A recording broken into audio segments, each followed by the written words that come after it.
नमस्कार। आज आप लोगों के बीच एक छोटी सी कहानी शेयर करना चाहता हूँ। एक राज्य में एक महान साधु हुए, एक महान संत हुए। तो उस राज्य के लोगों को जब भी कोई संदेह होता था, जब भी कोई समस्या होती थी, तो उन महात्मन के पास जाकर के अपनी समस्याओं का और अपने संदेहों का समाधान पा लेते थे। तो धीरे-धीरे करके उन महात्मन की प्रसिद्धि इतनी ज़्यादा फैल गई कि वहाँ के राजा तक वो बात पहुँच गई। जो उस राज्य के राजा थे, उन्होंने कहा कि अगर हमारे राज्य में इतने महान संत हैं, इतने महान साधु हैं, तो मुझे भी जाकर के उनसे अवश्य ही मिलना चाहिए। तो महाराज पहुँच गए महात्मा से मिलने।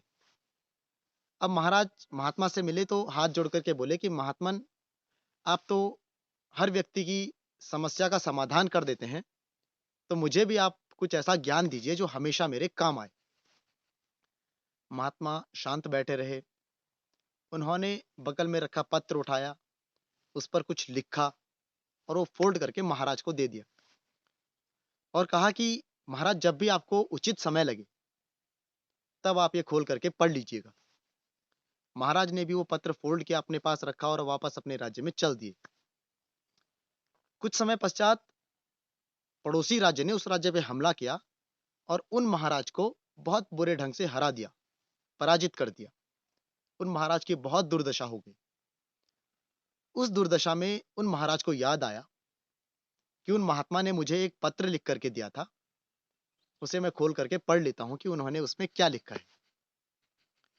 उस दुर्दशा में उन्होंने वो पत्र खोला और उस पत्र पे जो लाइन लिखी थी, वो ये थी कि ये समय भी बीत जाएगा। महाराज के मन में थोड़ा-सा साहस बंधा। फिर धीरे-धीरे उन्होंने अपनी सैन्य टुकड़ियाँ बनाई, अपनी सेना को संगठित किया। फिर से अपने राज्य पर, जिस पड़ोसी राज्य ने उनके राज्य को हड़पा था, उस पर आक्रमण करके अपने राज्य को वापस ले लिया। अब फिर उन्हें एक दिन भोग विलास में या अपने आनंद में लगा कि मुझे वो पत्र फिर से पढ़ लेना चाहिए। फिर उन्होंने वो पत्र खोला, फिर उन्हें याद आया कि ये समय भी बीत जाएगा। हमारे साथ भी कुछ ऐसा ही होता है कि हम सिचुएशन से, हालातों से चिपक जाते हैं। जब हमारे जीवन में दुःख आता है, तो हम सोचते हैं कि ये दुःख हमेशा परमानेंट अब मेरे साथ ही बना रहेगा। जब हमें जब हम सुखी होते हैं, जब हमें सुख आता है या आनंद आता है, तो हमें दुःख का ख्याल ही नहीं रहता। तब हमें ये लगता है कि हम सुखी ही रहेंगे, हम कभी दुखी होंगे ही नहीं। तो हमें भी ये जो वाक्य है, ये जो सेंटेंस है कि ये समय भी बीत जाएगा, हमेशा अपने दिमाग में रखना चाहिए।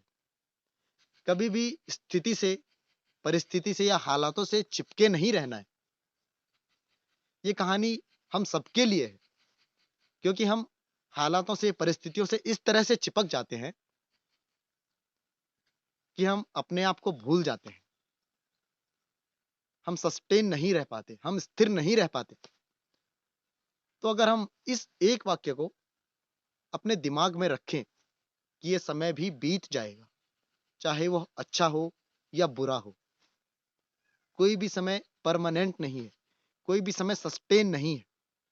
बस इन परिस्थितियों के बीच, इस समय के बीच हमें खुद को सस्टेन रखना है, खुद को स्थिर रखना है।